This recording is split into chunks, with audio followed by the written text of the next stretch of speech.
News, Muzaffar آباد، آزاد کشمیر۔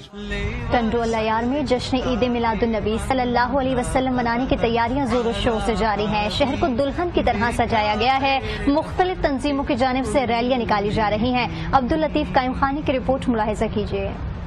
سحر کا وقت تھا، معصوم کلیاں مسکراتی تھی،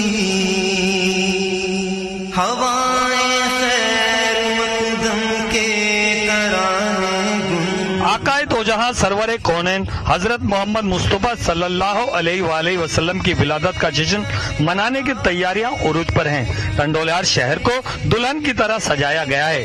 گلی محلوں، سڑکوں اور بازاروں پر برقی کمکموں سے سجاوٹ کی جا رہی ہے، جس سے سارا شہر بقائے نور بنا ہوا ہے۔ مختلف مذہبی جماعتوں کی جانب سے ریلیوں کا سلسلہ بھی جاری ہے، جن میں بہت بڑی تعداد میں لوگ شریک ہیں اور ہر جانب آقا کی آمد مرحبا مرحبا یا رسول اللہ کی گونج سنائی دے رہی ہے۔ ساہیوال میں جشن عید میلاد النبی صلی